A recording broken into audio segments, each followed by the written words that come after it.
Welcome into the CHGO Blackhawks Podcast. Happy Tuesday. I'm Jay Zawoski with Greg Boyson and Mario Tirabassi. It is Mailbag Monday on a Tuesday. Lots of great questions submitted via Twitter, via Discord, not so many via email. But hey, we appreciate all of them, and we're going to do our best to get all of them knocked out today, as well as some of your questions in the comment section. So if you've got one, knock it out in the comments there of the YouTube, and we'll do our best to address it. While you're there, smash that like button on YouTube. Make sure you're subscribed to our YouTube channel as well. Podcast listeners, make sure you are subscribed, following whatever on your favorite podcast app, and take 30 seconds to leave us a 5-star review on Apple Podcasts or Spotify. That would be really, really helpful. We would appreciate that. And one last thing, the Bears have their first game Sunday, which means we have our first CHGO tailgate on Sunday. If you'd like to attend, go to allchgo.com. Click on the events tab for all the information there. As always, Die Hard Save on the tailgate. So check it out. Join us downtown right before the Bears and Packers kick off the 2023-24 NFL season. It's going to be great fun and nice filler until hockey starts. Yeah. Football is that nice bridge between summer and hockey season. It's like Madden. Yeah. I play Madden for a month, and then NHL comes out and I say, thank you, Madden, for your service. And I don't play it again until the draft. Yeah. Steve from Cicero must have been on vacation for Labor Day weekend. Did we get any emails? He was. He didn't have any good questions. Out of town?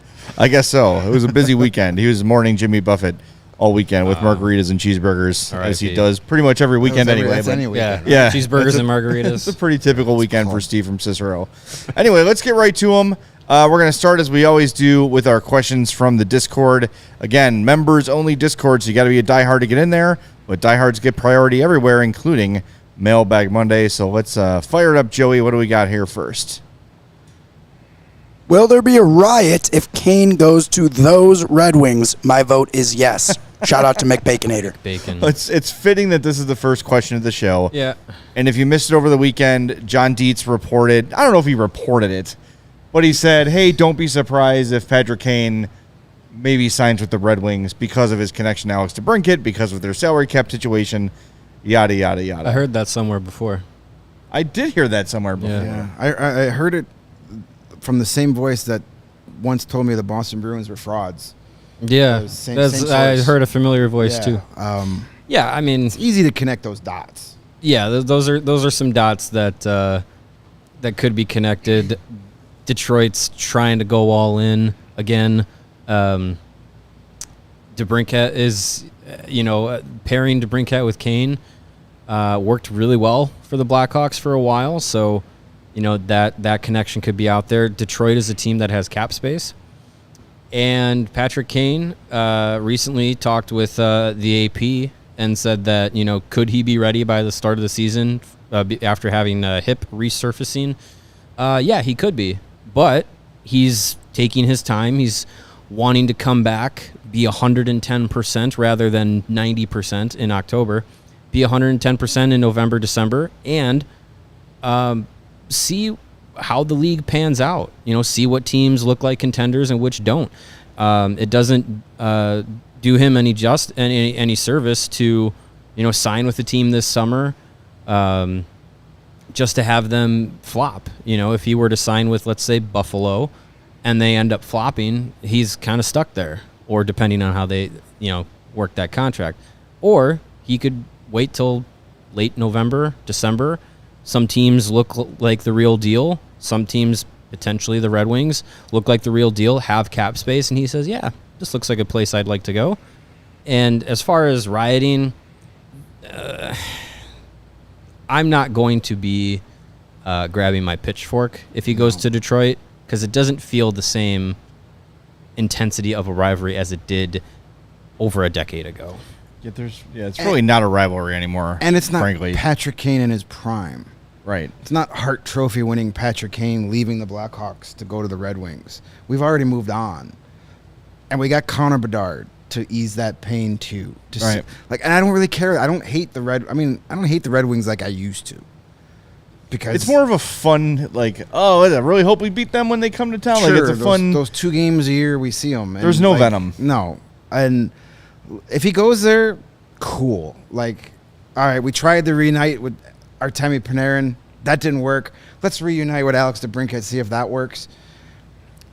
It'd be a nice addition for Detroit, but doesn't solve their problems. No. The biggest reason they missed the playoffs last year was lack of goaltending and lack of defense, and Patrick Kane doesn't help out with either of those. He may get you a few more goals, so you lose 6-5 instead of 6-4. Yeah. I'm not going to be mad. I mean, I don't – guys, I don't care where Patrick Kane plays anymore. Yeah. He's not here. I've moved on. It's time for the rest of us to move on. Will it look weird? Sure. But Yeah. it's not – I don't care. It's also not the same as like Chris Chelios getting traded to Detroit in the middle of their heyday, Right. when he still had plenty of hockey left and he wanted to be here, and like all those factors. It's different. Detroit has not really been relevant for a while, despite what everybody wants you to believe, because Steve Yzerman's there. So, oh God, everybody bow down, right? Like, I can't muster anger for really anywhere Patrick Kane ends up. No. Do I want him in Detroit versus Buffalo or Florida or whatever? Colorado. No, I would prefer not to see him on a team that I consider a rival, but Right. I've moved on from Patrick Kane. I think a lot of people have, and not saying like we're forgetting what he accomplished here. Of course not. Like, that will never be forgotten. He's the second greatest Hawk of all time, in my opinion. Mm-hmm. But I think emotionally, I can't work up the anger of like, they couldn't let that happen, and then all of a sudden be mad at Kyle Davidson. Why? Right. All along the way, we agreed with the decision to move on. I can't now change because he's with a team I don't care for. The hatred for that potential would be low, but the weirdness of seeing him play for the Red Wings, given even taking the rivalry hatred aspect out of it, just seeing him play for the Blackhawks for the majority of what will be his career, have that success, and then to see him suit up for the Red Wings will just be weird. Like, it was weird seeing him like with the Rangers, but that was like, all right, it's the Rangers. Like, do we really do? Is there any Blackhawks animosity to the Rangers? No, Well, Greg has besides it. Yeah. Greg. Well, it's just because they're in New York. And screw anything that's in New York. So yeah, seeing like a Rangers '88 Kane jersey was weird, but it would like take that and multiply it times 100 if you were to see a Kane '88 Red Wings jersey. Like, that would be really It's weird. weird. It's weird for sure. Yeah, But I'm but you could get over it. right. I don't know. I feel like most Hawks fans get why they moved on. They don't all agree. We know. We hear from them all the time. But again, if Detroit was on the verge of a cup, or if the Hawks and Wings were like potential cup final contenders, Yeah. you might feel a little worse about it because, oh God, now Patrick Kane has a potential to knock the Hawks out. Right. It's just not. It really has no impact whatsoever. No. Pretty much the same impact when Alex DeBrincat signed there. It's kind of like, oh, okay, cool. Yeah. Yeah. The Red Wings are not our problem right now. Like, we play them twice a year in the regular season. The only way we're ever going to play them in the playoffs is in a Stanley Cup final, and that's not happening anytime soon. No. If both teams are on that trajectory, by the time they meet there, Patrick Kane's going to not be a part of it. And I fully expect Kane to sign a deal just through the end of the season. Like a 1 I year? don't see him going long term with Detroit. Maybe two. I don't see anybody giving him more than one. Right. They want to see what he's Right, got, yeah. and he was going to want to prove himself too. You want to make the commitment after you see what he can do. Right. So, yeah, makes sense. All right. What do we got next, Joey? All right. We could skip this if you guys feel like you addressed it, but I just thought we would stay maybe on this topic for another second. Flows here. The event the Red Wings do sign Patrick Kane, will having both Kane and DeBrincat serve to prove Kyle Davidson right about moving on from both players. That's a different question. That's a different aspect of it. If DeBrincat and Kane land in Detroit and they both stink, does that make Davidson look better? Or because DeBrincat was coming from Ottawa, Kane was coming from a free agent perspective from New York, does it really matter anymore? Because they're now a full team removed from being with the Blackhawks. I don't know. Maybe I'm misunderstanding the question, but I don't think you can retroactively evaluate Kyle Davidson's decision based on where those guys decided to play. Yeah. Right. How can It you? doesn't mean anything. He's got no control over that. Instead of, I guess the question is, instead of holding on to DeBrincat and holding on to Kane for say, oh no, these guys are going to be around for the whole rebuild and they're going to be part of us being back to prominence. He let them go, and then if they stink, if they're both in Detroit 2 years removed, does it make Davidson look better to have the foresight to say, yeah, hey, we wanted to move on from these guys anyways? Having Connor Bedard proves he was right.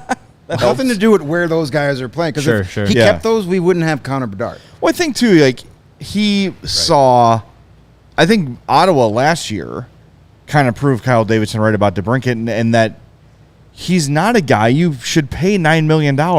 He's not the kind of guy that on his own can drive a ton of offense or be the guy. Mm-hmm. He needs that complementary piece. And I don't want to, it sounds like I'm denigrating Alex DeBrincat. Alex DeBrincat is a really good player. He could be the second or third best player on a championship team. I fully believe that, but he's not the guy. And Kyle Davidson knew that the Hawks were going to bring him back. They were going to have to pay him the guy kind of money. And that is savvy general managing. And sometimes savvy general managing takes some painful decisions. Yeah. And saying, look, we love Alex DeBrincat, but our evaluation says that he is not a Matthews, Draisaitl, McDavid type, or even like a second-tier type. He's probably in a third-tier player, which is not a bad thing. He's still great. He's still an all-star. But he's just not worth what he's going to command here. And I think he sort of learned that lesson. And there just wasn't the demand for him that everybody thought there was going to be. Is DeBrincat on the same level of like a Zhamnov or an Amante? He's better. I would say he's on an Amante level. Yeah, that's fair. Yeah. Better than Zhamnov, but a different type of player. Yeah, hard to compare that. But yeah, I think Tony Amante is just 90s Alex DeBrincat. Yeah, sure. Or like, that's a fair different kind of player, but like Brandon Saad. Saad is a really nice piece to a really good team. Alex DeBrincat could be your Patrick Sharp. Yes. Yeah. Which is great. Right. You need those guys to win. Of course. But he's not the cornerstone elite franchise guys. He's that complementary piece to that elite franchise guy. And you have to be careful. That makes both sides better. Just speaking generally, you have to be careful how you pay those guys. Right. Yeah. And there was no scenario in which he was coming back to Chicago for less than 8.5. And I think it's painful and it sucks, but they had to make the right decision. I think so far it shows that they have. Now, if he goes and scores 50 goals and gets 110 points or something, like, okay, maybe you reevaluate it a little bit, but still. Maybe Ottawa was the problem. Yeah, but 50 goals, 110 points on the Blackhawks last year is counterproductive. Right. It doesn't serve what you were trying to accomplish. Right. Or 50 goals on 110 points on this year's Blackhawks. It's wasted in rebuild years. So you got what you got for him, when his value was the highest and when it made the most sense. Yeah. Zach has a video game analogy. DeBrincat is a side quest for gold. Kane is a main story quest that rewards a weapon. There you go. Sure. Fair enough. That's Zach. great. I like it. I don't fully understand that, but I'll roll with it. You got to play more RPG games. Yeah, that's not me. And Change the Logo says, I think there was demand for Cap, but he wasn't going to sign long-term anywhere but Detroit. I mean, clearly that's where he wanted to be. Yeah, from Michigan. But if Detroit's like, no, we're not interested, he wasn't just going to do another one-year deal until they are. Or if Nashville or any other team was like, we'll give you 8 years, $10 million, he would have been like, screw you, Red Wings. I'm going for the extra year, extra $2 million per. For the record, that's the place I don't want to see Kane, Nashville. I don't think they'd let him in. More on them later. That would be... Yeah. That'd be weird. I don't think he wants to go there. That'd be a waste of talent. I just want to see anyone go to Nashville ever. Except sucky Jason. No one goes to Nashville. Except sucky guys. All the sucky guys can go there. Yeah. All right, Joey, who's next? All right, here we go. Another Discord question here. When is your prediction for the next time Chicago participates in the Winter Classic? And if they are the hosts, where would you pick? Wrigley, Comiskey, Soldier Field, somewhere else? Soon. I would think, within the next 3 or 4 years. I would think in the next 3 years. Maybe because they have this year's plan. Do they have next year's planned? If they do, there's not. Don't they usually announce the next one at the... or around that time. And you kind of get whispers of it right before. Yeah. I would think in the next, so Fine. not this year, but probably in the next By 2026, 2 seasons. they'll Yeah. have one. Yeah. That would be 2026 would be the 15th anniversary of the Wrigley one. It would be. Maybe they do it for the 100th anniversary. You get because there's That's a good idea. Chicago and there's 3 teams celebrating their 100th anniversary that year. is it The Rangers, Red Wings, and Chicago. Maybe you do a weekend where you get all 3 of those teams somehow Yeah. done. But if you're gonna do it in Chicago, you got to do it at Wrigley again. I think Will the new Bears Stadium be built by then? No. probably not. No, because that as far as I know is supposed to be ready for the 2026 football season. Plus, that's a retractable dome. You want to play the indoor. You want to play it outside. Yeah. Well, if it's retractable, you just open it up. Yes. I think Wrigley is the place to do it again. Especially with all the improvements Yes. they made. That was such a cool thing. Now you got the video boards out there. That's Right. going to make it a better experience.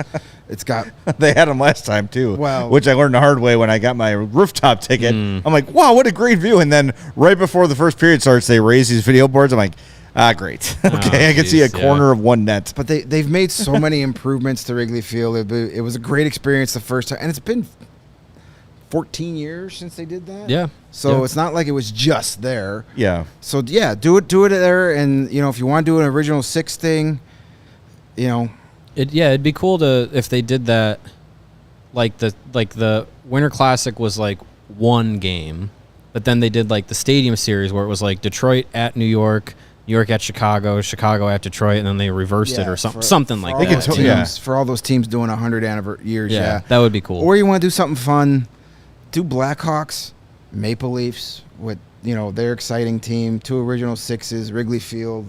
Could at that point maybe Sure. that's a Stanley Cup final preview. You could have do they a lot. had a Winter Classic? Oh yeah, they did Boston Montreal. Yeah. I was gonna say, have they I had a know- Winter Classic with? I know they US and saved Canada? the Canadian teams for that Heritage Classic, Yeah. but The Heritage money's money. Classic is usually like it's only once Calgary and Edmonton yeah, and but West.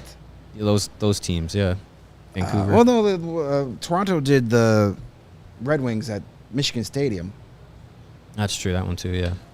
Yeah, so they've been you a could do part it. of it before. I think your idea though of using those 3 teams, you do Fenway, Yankee Stadium, Wrigley, and just make it.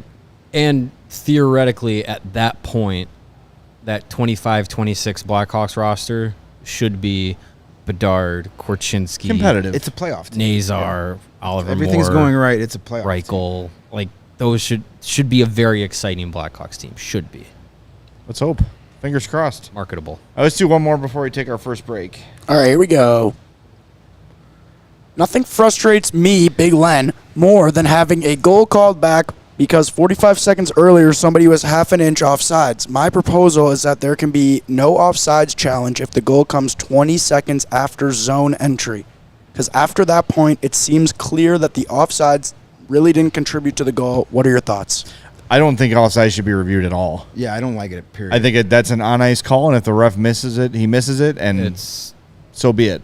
It's gotten very, very disruptive, very ticky tack. and now you're taking plays and you're magnifying it to the millisecond to see if his blade was off the ice as the And you still can't even No. tell. Yeah, like Right. I agree. If you're going to do it, no, even if it's 2 minutes after zone entry, you do it, you review it. I don't want it there at all. Yeah. I think replay in hockey should only be for goals. That's it. Sure. If it's high stick, kicked in, if it crossed the goal line, that's it.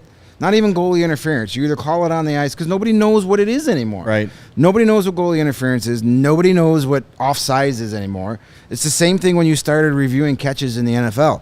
You took a simple play of catching the ball to now it's all convoluted and gray. Every is he frame is juggling broken it? down. Does he have his pinky under? Nobody knows what a freaking catch is anymore. Yeah. So it's too replay in sports is great in theory, but it's terrible in practice. Well, look, if an offsides call is so egregious that it needs a review, it's not going to need a review, right? It's where it's like, whoa, that was a clearly a huge advantage for the team that was offside. That should not be a splitting hairs review. Things are going The to reason missed. offside is to stop cherry picking, Yeah. and if it's so close that it needs a review, then it's not offsides enough to matter, I guess is what I'm trying to say. Yeah. Right. No, I agree. I don't know. I look at soccer, international soccer, even MLS. Like, they have the video review where they can see the goal. You know, if the ball goes over the goal line, or they can see where the last runner was for offsides and stuff. I mean, can we get some of this modern technology in the NHL if we're going to keep the rule book as is? Though, with like, soccer, how can you not have the blue line is a static blue line? How can you not have something that can monitor that electronically? But I think the difference in soccer, it's the player, where in hockey it's the puck.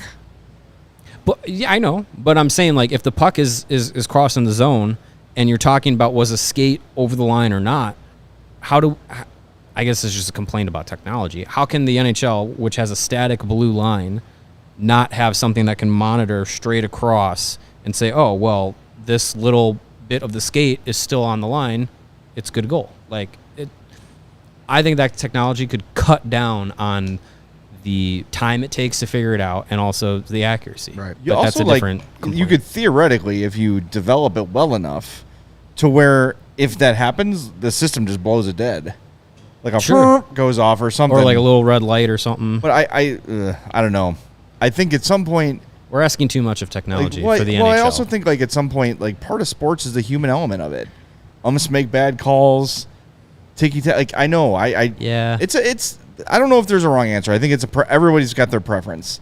Like, I think like reviewing tags in baseball and like it just slows the game down, and they've done a lot of things to speed the game up. I think it's almost too fast at this point in baseball, but I don't know. I think if a playoff size is so close that you need to review it, then you should probably just let it go. They all tend to even out. Yeah. For every time you get a missed offsides call that goes against you, chances are in 5-10 games you're going to get one that goes for you. Yeah. At the end of an 82-game season, most of those things even out for all the teams. So Definitely. just let it go. I think it makes sense to get one more here before the last mailbag from the Discord before we go to break, and that is from Charlie Bacon Guy, favorite Jimmy Buffett song. Oh God. Pirate Looks at 40 is my favorite. Pretty great. It's my favorite. I got a fun story about that song. I went and saw years ago. Saw Jack Johnson, not the Blackhawks defenseman. How do you know for sure though? It totally wasn't him. The surfer guitar dude. Banana Pancakes. He was playing Northerly Island. Oh yeah, I remember this. And it was the night before the first ever Jimmy Buffett concert at Wrigley Field. And he came out for the encore and said, I've been covering this song in encores for years. And tonight, the guy who wrote It's Here, he's going to come out and sing with us. So it was Jack Johnson and Jimmy Buffett doing Pirate Looks at 40 together. That's fun. That was cool. But that's always been my favorite It's pretty Jimmy great. Buffett song. Because I can relate to it so much now. As I get older, I'm like, yep, Yeah. I get it. I've sprung a few leaks Yeah, myself. definitely. It's a deep cut. I don't know if you guys know this one too well, but Margaritaville is my favorite. Oh, I once went to a I should restaurant check that called out. it. I wonder if it's I have the same two. thing. Yeah. All right. Pirate Looks at 40 is great. I saw a video this week of Come Monday where he put it on Letterman, and Letterman like requested him to do it. Oh, that's cool. And Jimmy Buffett said, "This is the song that stopped me from unaliving myself." Wow.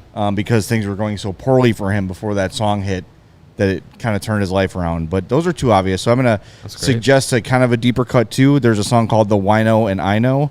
That's one of my favorites. I like that It's one. That's a good it's one. just a classic. And if you are so inclined, like I know that once Mario's favorite song became famous, Margaritaville, Jimmy Buffett realized, like, wait a minute, I got something here, and I'm going to make a cottage industry of myself, and kind God of bless him. became Jimmy Buffett trademark Yeah. Right. and made a fortune. And good for him, right? Guy with kids who's been at rock bottom before, completely, now he's a billionaire. Great. But before that era, he was a wonderful singer-songwriter, folk singer. Bob Dylan called him one of his favorite writers of all time. Paul McCartney wrote like 6 paragraphs about him this weekend on his Instagram. I have a playlist that's on Spotify and Apple Music called Old Country Buffett, and it's probably like 20 songs from that era of Jimmy Buffett. I recommend, you can just look it up on whatever music app you use, and I also tweeted him out after he died. But check him out for like the really classic old Jimmy Buffett stuff that I think anyone who likes singer-songwriters and that sort of stuff would love. It's great. And he's good friends with Steve Goodman, famous for Go Cubs Go, but wrote a ton of wonderful classic songs that you know by heart that you don't know were by Steve Goodman. Yep. You Don't Have to Call Me Darling. Yep. City of New Orleans. It's probably my favorite. Lincoln. What's the Lincoln Park? It's the one about Lincoln towing. Oh yeah. Forget the name of it. Yeah. And he's Jimmy Buffett and John Prine are on the cover of a Steve Goodman album. Yeah, that's some power stuff. I think did Jimmy Buffett do any songs about ducks? Probably. Any duck songs? At some point. If he did, you want to get your ducks in a row. Because it's the grand reopening of Ray Chrysler Dodge Jeep and Ram in Fox Lake. Flock in September 9th and celebrate their Get Ducked event with a D. That's a D. Get Ducked with free prizes and your Stupid chance to win autocorrect. $1,000. Who doesn't want $1,000? Plus, during Jeep Adventure Days, get employee pricing on all new 2023 Jeep Gladiator models. That's what Russell Crowe drives, I hear. The grand reopen of Ray Chrysler Dodge Jeep and Ram in Fox Lake is only on September 9th, but the savings last all month long. So find new roads with our friends over at Ray Chrysler Dodge Jeep and Ram and go check them out on September 9th in Fox Lake and win $1,000. Who Nice. doesn't want that? And a new car. New car and $1,000. Win Not a bad- $1,000, put it down on a car, drive home happy. Yeah, or take your $1,000 and apply it to our CHGO specials at Splash Sports. CHGO has a weekly Pick-X and NFL Survivor contest for everyone to participate for real money. Here's how you enter. Head to splashsports.com/CHGO. That link is in our description. And sign up. Deposit cash to get started, and it's just $10 to enter either contest. For the CHGO Weekly NFL Pick-X contest, first prize is $2,700 all the way down to 10th prize, who wins $270. And the CHGO Survivor contest is a $4,500 winner-take-all prize. We'll be running weekly contests all year, so be sure to keep that link handy. And if you want to run your own contest and you're tired of being the commissioner on leagues and chasing people down with none of the reward, you can sign up to be a commissioner right through our link and earn money for the contest you're already running with friends and family. Head to splashsports.com/CHGO to join in. We'll have different contests coming out, and we are stoked to compete with and against all of you. Be sure to click our link in the description. Again, that is splashsports.com/CHGO. All right. Here we go. Back to By the the way, we got a bunch of people watching right now. We got like 90-some? 91. 91 people, only 42 likes. Smash that like button for us while you're sitting there, please. Yes. Yep. That math Smash doesn't add it. up. Yeah, that's not 50% at least. All right, here we go. Any news on open to the public practice for this year? I know they've done in the past. Haven't heard anything. It will be open to the public. Yes, all Blackhawks practice, unless otherwise noticed, is open to the public. So that includes training camp. Even the regular season practices at the Fifth Third Arena are open to the public, not the morning skates at the United Center. So anytime they're at Fifth Third, unless they tell you stay home, you can come out free of charge. My advice to anybody who wants to come out to any of the training camp practice, be it the prospect practices before they head up to St. Paul or actual training camp, get there early. Mm-hmm. Not a lot of parking at Fifth Third Arena. I know there's an overflow lot across Jackson, but not a lot of space inside there either. I think they're going to have big crowds this year, at least for the first few days, bigger than we've seen since the Stanley Cup days. Yep. So I would say get there early, and please don't sit anywhere that says for media only. Yeah, that'd be helpful. That would be nice. Otherwise, come on out. Come see a training camp practice. We'll be there for all the training camp. Say hello and enjoy some hockey drills. I wonder if this year you're going to have to you probably won't have to pay for it, but you might have to reserve a ticket. Kind of the way the Bears do training camp now in Lake Forest, where you have to say you're coming and get a ticket instead of just showing up, because there's going to be a huge demand to go to training camp this year with Bedard. Yeah, I mean that could be something that they do, but I mean, as long as they keep it open and free, as it has always been, like, keep that going. Yeah, I don't think they may do something like that. Obviously, the demand between Bears and Blackhawks is different, and the Bears training camp is still during the summer when a lot of kids are still out of school. That's not the case with the Hawks. Yeah. So, I expect in some big crowds will be fun. Those are always, the practices are more fun when there's people there. Mm-hmm. Oh yeah, and there's gonna be people at every practice this year. Yeah, it's gonna be fun. There were some last year where it was like just media, and media who had to be there. Right. This year, I'm sure there'll be more elective media attendance and way more fans at every practice. Yep, it's gonna be fun. It makes it a more fun atmosphere. Blackhawks, they matter again, so it'll be a good time. Godfather says, is CHGO Blackhawks doing anything special for opening night? We're going to be in Pittsburgh for Bedard's first game. We're looking into potentially doing a meetup out there. That is still being worked on. As for the Chicago opener, we're all going to be at the morning skate, and then the games at night, we're going to have some time to kill. So, yes, I would expect something to be happening near the United Center on opening day, probably late afternoon, early evening, before the three of us have to head to the UC for the game. Yep. But I would imagine something in the West Loop will definitely be underway on opening day. So just keep that in your hip pocket for us. We'll do something. Hopefully we can get something together. We get everybody back at the United Center early for the red carpet, which I'm assuming they're going to do. They've done it every year. Yeah. So get you there early enough so you can see Connor Bedard walk the red carpet before his home debut. Yeah. So, there's your first chance to see Bedard. Will probably be at training camp. And then we had another question, chat from Gravely, just saying, talking about, he said he's nervous about Bedard going to play in the Tom Curvers Prospect Showcase. I get where you're coming from, and I've been thinking about this a lot. Connor is really, really hell-bent on being one of the guys and not being treated differently. Yeah.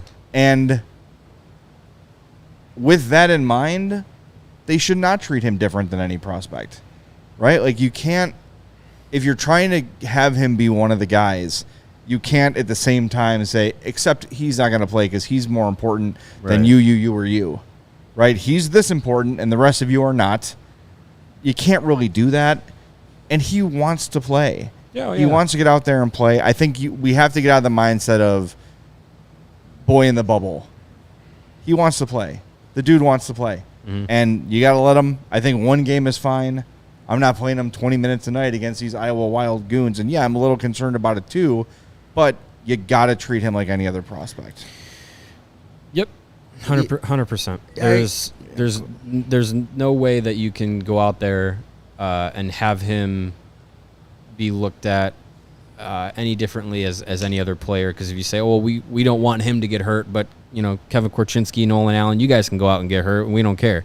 Like, it's all on the same playing field. And maybe you just wrap them up a little tighter and put some bubble wrap under the pads just in case, and keep them a little extra protected. But I don't have any problem with it.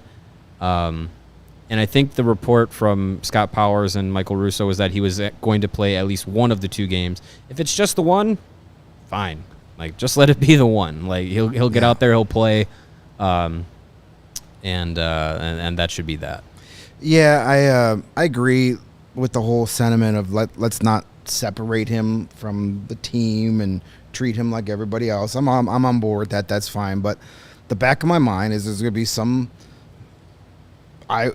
Minnesota Wild or St. Louis Blue pudwhack that's trying to make the AHL roster. And what better example to show that I'm a tough guy by taking a run at Connor Bedard. But on the flip side of that, they actually have to be able to catch him to do that. Yeah. Connor Bedard is a world-class player, and good luck actually getting him in a vulnerable position to take a run at him. Yeah. I don't think Connor's going to put himself in that position. He knows that it's an exhibition game. It's not a Stanley Cup playoff game. So there's a risk of injury every time he steps on the ice from here on out, even at a practice. So I'm not a fan of it, but I get it. So, send him up there. Let him play one game, and then the second game he can watch. Yeah. There's a little bit of chatter going on in the chat about Seth Jones' social media. I do notice that he has made his account private on Instagram. Some folks are saying that he is a little upset about Caleb, and I have no access to that. Casey Sandahar can see his account for whatever reason. Casey's our social media coordinator. I have asked her to look into it, and she says she doesn't see anything negative. I'm looking here at Ben Pope's latest piece on Seth Jones. He wrote it a couple days ago. This is August 26th. This was published. And he does express a little bit of frustration about Caleb not re-signing with the Hawks. Seth says, I'm not sure what the Hurricanes are going to do. They have a lot of D signed at the moment, but Caleb has a real chance of playoff hockey, which is something everybody wants. Me and him had some good chemistry last year, and Chicago just wanted to go a different way and play some of the young defensemen that we have. Ben Pope adds, this certainly isn't the first move Davidson has made that has frustrated Jones. The constant losing last season, the first of his massive 8-year deal, wore on him more perhaps than anybody. Jones says our D-core is very young, but there's lots of potential there, and hopefully it doesn't take too long. I'm getting old. It's nothing you can force, obviously. You have to let players develop. Whatever it takes the organization, that's where it takes us. So, I don't know. I'm not reading too much into it. I think we want honesty from our hockey players. We always complain that hockey players are very cliche. So when a guy stresses some frustration about his brother, who had really good chemistry, not being back, I think that's just a guy being honest. So I don't think there's any real red flags there. If there's more we're not seeing, let us know. But, I mean, if I was playing well with my brother, I'd be frustrated too. And if I came to Chicago with the intention of winning and the promise of trying to win, and then that plan changed, I'd be frustrated too. I totally get it. But I don't think there's anything there that makes you think Seth Jones wants out or anything. And by the way, if he did, I'm sure the Hawks would be happy to accommodate that. Dude, yeah. I don't think they would, if Seth Jones says, I want to be traded to so-and-so team, and that team says, yeah, we'll take on that contract, they'll make that trade. Yeah. As good as Seth Jones is, they will do that. That wasn't a contract Kyle Davidson agreed to. But I don't overreact to the social media. Oh my God, they unfollow each other on Instagram. What are we? That happens. Athletes do that all the time. I don't know. It's a weird thing, but and I could totally get why a public athlete would make his account private. You know, I'm sure those comment sections on anything he posts is just a complete cesspool. Yes. If you were Seth, garbage. Think about the comments we get about Seth Jones. Right. Seth Jones gets them times 1,000 and worse. So yeah, the keyboard anonymous tough guys probably put just absolute filth and garbage in his comments. I would deactivate my accounts too. I also think, if I understand Instagram correctly, that if you unfollow someone, they can't tag you with them. Because now there's like the whole thing where like it's Blackhawks and Seth Jones. It's like a one mutual Instagram thing. And then he'd be exposed to those comments there as well. So that probably has something to do with it. He's probably tired of having to read through that nonsense. And I totally understand that too. Yeah. Seth Jones is going to have a letter on his sweater this year. So the Bears should do what Dion did. D for dogs and L for leaders instead of C's and A's. I didn't see that. Who's a dog on the Blackhawks? Jared Tenorti. He gets a D for dog on his jersey. Sure. D for defenseman, so he remembers what position he plays. All right, let's get back to the question. Sorry for that detour there, but it was popping off in the chat. I want to make sure we addressed it. All right. Scott, Iowa, 23. Not sure. What are your thoughts about 13 forward and 7 defense dress rosters? Could it work? You could have power play and or shorthanded specialists that not needed to worry about 5-on-5. Also, can the NHL do something similar to the new NFL third quarterback rule? So you're saying change the rule and allow 13 forwards and 7 defensemen? That's I guess a little. Then you're basically signing a specialist, right? So wait, instead of dressing 12 and 6, you dress 13 and 7? Nah, I don't like that. I mean, and all of them are playing actively, so you'd have one rotating defenseman, one rotating forward. So your thought would be like you have Eric Gustafsson on the bench, but he only does power play. Oh, I think that's kind of tough because it's tough to do. To just jump off the bench and maybe there's ice no cold, maybe there's no power play to the third period. Yeah, you got to get into there are the game games where teams don't get a power play. Yeah, so that player just dresses and plays one shift. Like, I don't know. Yeah, I don't know if that would work. I don't think that would work either. I mean, the players' union would probably love it because more guys are playing. Yeah, more contracts are out there. Expand rosters and all that. Yeah. I mean, I get because of injury, but injury's been a part of hockey since day one, and lots of teams have had to go and play sometimes with multiple guys out. Yeah, we've seen it. Right. It's part of the game. So, and I'm not sure what the new third. I don't know what the new rule third in the quarterback NFL rule is. Joey, you have any idea?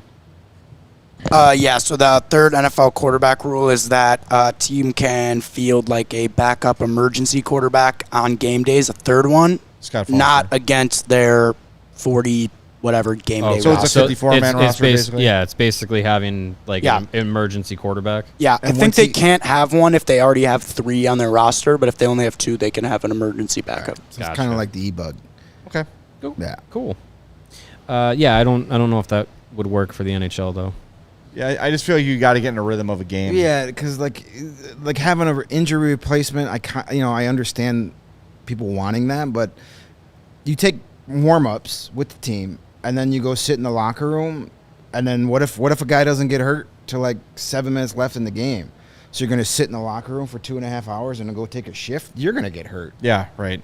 Yeah. Exactly. It's just not safe for that guy coming in as a replacement. You could have one of those extra players just be like an enforcer. And, someone needs to Go go punch fight. that guy. Yeah, Yeah. go fight that guy. Go get him, future Yeah. Blackhawks announcer John Scott.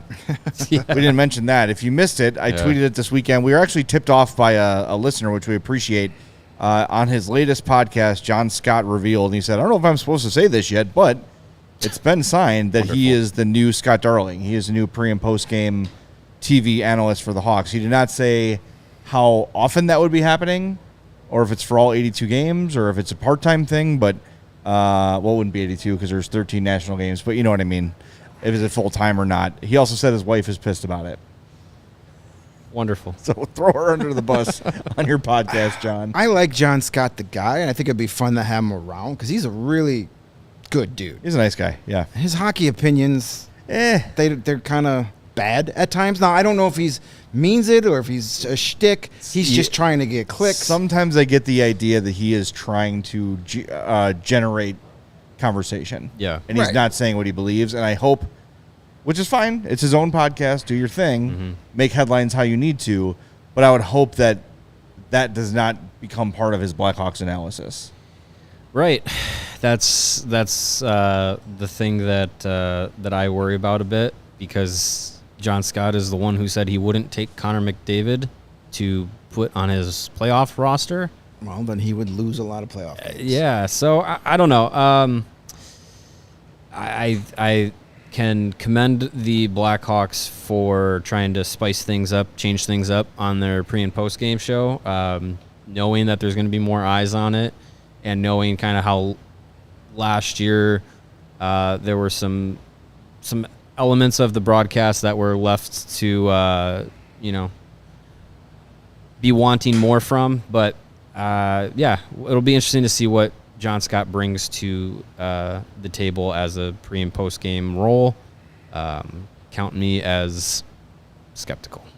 Yeah, I mean, I don't know what kind of analysis he's going to bring, but I think he'd be a little more natural at it than Scott Darling was. Yeah. I mean, Scott Darling never really got comfortable, Yeah. and then it didn't help that he had some bad takes during the course of the season too. Sure. But we all have bad.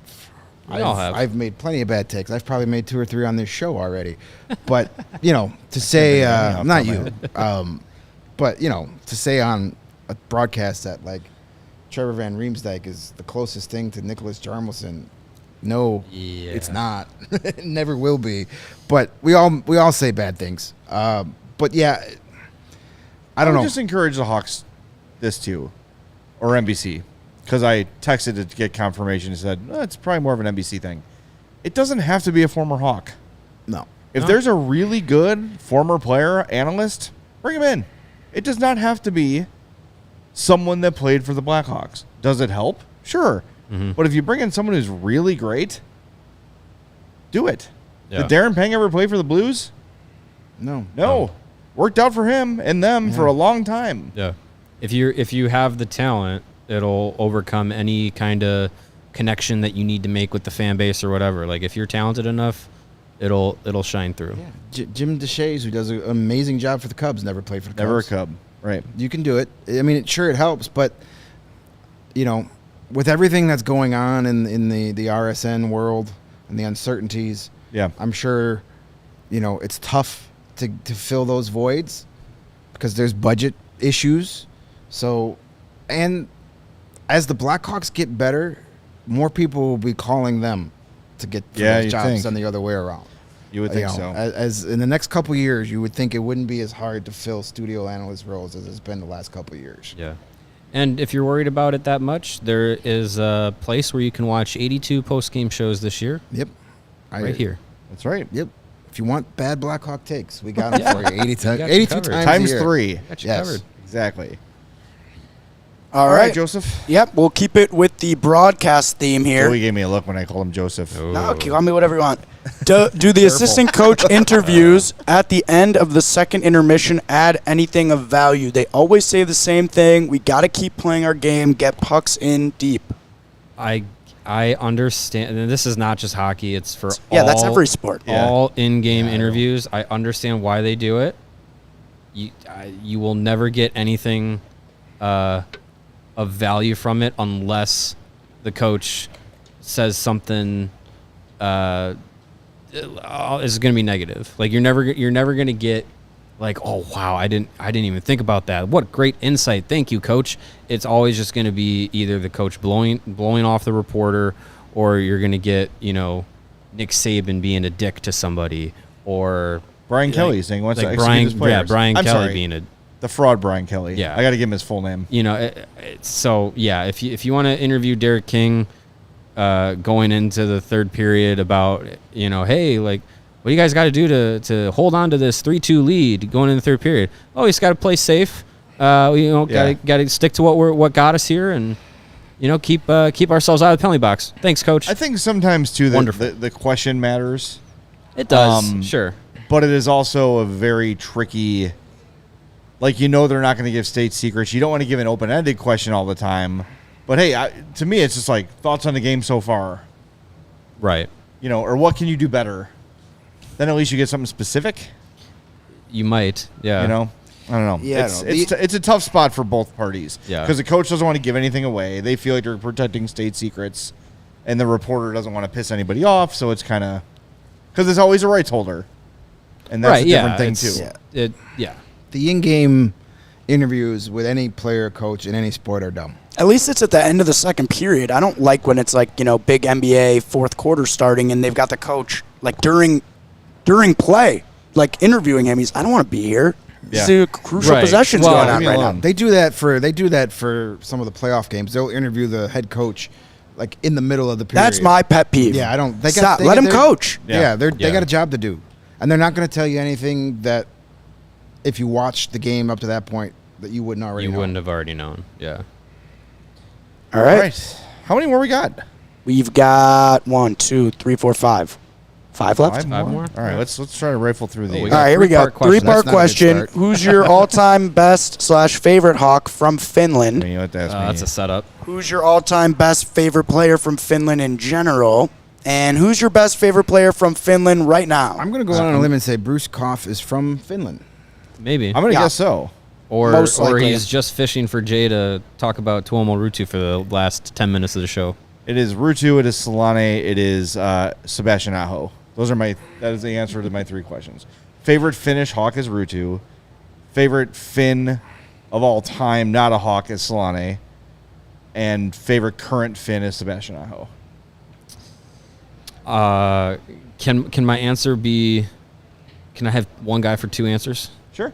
All right, Tavo for current and Blackhawk, and I would agree. Solani is probably all time. Yeah, Tavo is my favorite Blackhawk Finnish player just because, what could have been. All-time Timo Solani. I mean, he's the best ever from the country. There's no doubt about that. And my current favorite Finn is Mikko Rantanen of the Colorado Avalanche. Yeah, that's a good pick. I'm his biggest fan in Chicago. A lot of very good Finnish players to choose from. Yeah, for sure. No doubt. All right, you want to do a couple more before the ad break, or you want to? Yeah, we can. All right. Do that. We'll do it. One more. We'll keep pushing forward here. From Not Hawk Harrelson, how has your hockey fandom changed since you started covering the Blackhawks / the NHL as your job? I would say my fandom has. I would say it has changed in that I've internalized a lot more of it, because I'm not at home watching games, yelling at my TV. We're here watching games yelling at the TV. Yeah. We're here watching games, watching it a little bit more analytically. We're at the United Center where you can't cheer, and then we're in the locker rooms. We're at practices. It's a lot more intense in the analytical side of things, not like fancy stats, but just kind of like not just being a fan of the final score, and fan of the players. It's looking at what the organization is doing, looking at what players are doing, trying to get to know players a little bit more off of the ice than just what you see on the ice. And so I think it's definitely evolved, but I'm just as big, if not a bigger, Blackhawks fan now than I was when I was just quote unquote a fan. Yeah, I would say like I don't live and die with outcomes of games anymore. That may change when we're covering playoff hockey here hopefully in a couple years, where it's like, oh crap, the season's over. I got no more games to go to now. But you definitely. And, like, my hatred for other teams, except for a couple, has waned down a lot, too. Because my years within the AHL and now, entering our third season here in the NHL, you get to see more of the human aspect of professional sports. Yes. And you realize that, like, every team in every sport, they're all trying to do the same thing. Unless you're the White Sox or the Bulls. Just kidding. They're all trying to accomplish the same goal, and you've got really good people that play and work for all these teams. Because when you're there for practice, you're there before games, after games, you see the army of people that it takes to make a game happen. Yeah. There's so much behind-the-scenes stuff that goes on that you never see on the ice or on the field or on the court. And you respect every team more because of all the work that gets put in behind the scene just to get a player in a uniform. Right. So, like my hatred for other teams kind of dwindles a little bit, and in the end, it's just you see more of the day-to-day. You see more of like the business-like aspect that the players take to it. We get so excited for a game, and as fans, oh my God, first game of the year, so excited. They're just like, that's one of 82. Yeah. Like, we just got to go out there, do what we do, and we got to do it 81 more times. So it's definitely a more business-like attitude when you're behind the curtain as you are when you're sitting in the stands. Yeah, I think also, like, behind the curtain, it like seeing how the sausage is made a little bit can make you realize that, like you've said, Greg, like these are just dudes doing a job. And you ever see Fever Pitch with Jimmy Fallon and Drew Barrymore? I did at one point in my life, but I don't remember. If Jimmy Fallon's in your movie, I'm not watching. I actually like Fever Pitch, but they're freaking out because the Red Sox lost, and they're these crazy meatball fans, and they're out at like a restaurant, and they just see like Johnny Damon and Jason Varitek are just like out to dinner, and they're like, here we are, like killing ourselves because his team lost, and these guys are out here enjoying a dinner. It's like, it's just a job. Like they're just, it's their career, and like I've lost a lot of that meatball element, which is why I can't muster any anger for Patrick Kane going to Detroit, because it's the opportunity being presented to Patrick Kane that might make the most sense for him, right? Right. So how can I be mad at that? It's just I think that's a big part of it, and also just the way I think about players has changed too, because I think Boris Kachuk is a really good example of a guy who last year was visibly fighting it, and we saw him every practice, working hard and failing, and working hard and failing. And you might just watch a game as a fan, and I used to do this and be like, he sucks. He just sucks, right? There's so much more to it than that. And when you see these guys working through it and struggling and not getting rewarded and then eventually getting rewarded, being able to see that kind of play out in front of us has changed the way I think about not just the Hawks, but like just sports in general. Because you don't know what a guy's got going on in his life. Maybe his kid is sick, or his wife's, got sick family, or there's a travel issue. Like, there's so many things that these are human beings. And I think that's probably the main thing, is seeing the reality of these are just people doing a job. And it's a great job, and we'd all love to have it. And it's a privilege to have the job they have, for sure. But like we were talking about with Seth Jones, it also comes with its downsides. And you think about the emotional toll it takes, that every time Seth Jones touches a puck, he hears it from some asshole in the stands. Jones, you suck. You overpaid, bum. Right. Like, okay, taking that as part of the job, but that's a person. That's a dude. That's someone's son. That's someone's brother. Yep. That's someone's father. You know what I mean? Like, so I think that access has kind of really changed the way I look at just sports in general. I think we're going to get into this a little more this week, too. Jeff Pearlman had a tweet about, this is journalism and defining it. You cannot root for a team. And I think that there's some really interesting conversation we can kind of spring from that tweet. Love Jeff Pearlman, great writer, good insight, old school journalist. So I think there's some conversation to be had there, because as we are proving here at CHGO, the media landscape is changing, and the way things are covered is changing. And I'd like to have that conversation, if you'll allow me 10 minutes at some point this week. We got 5 shows. We can do that. Yeah. Let's do it. We have 4, time. actually. Whatever. All right, well, it is time. Baseball is still here, folks. Time to get fitted out in the best sports gear you can. Look good at a Cubs game or a Sox game. Still hot right now, very hot right now.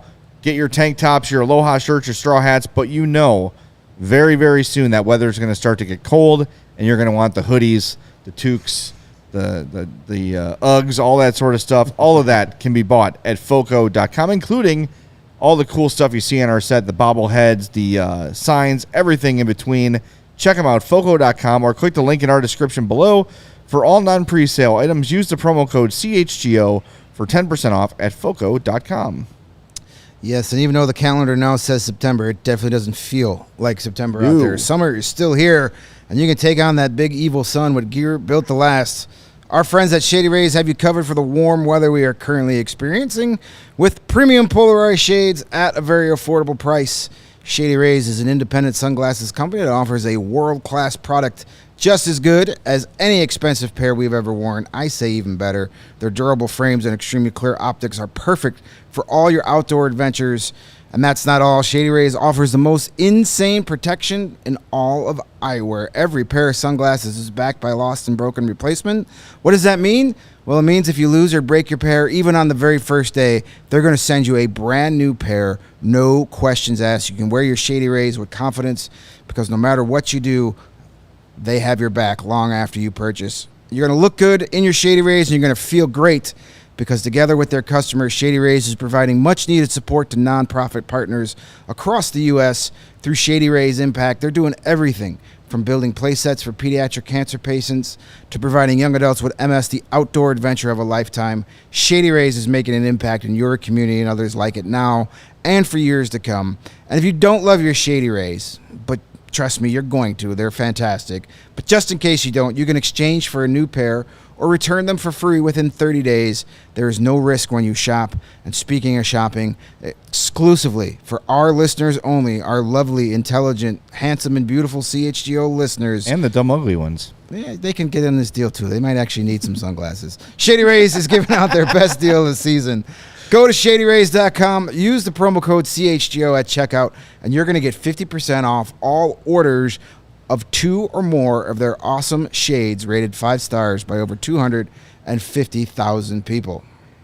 You know what can help those less than good looking CHGO fans Beer look goggles. a little better?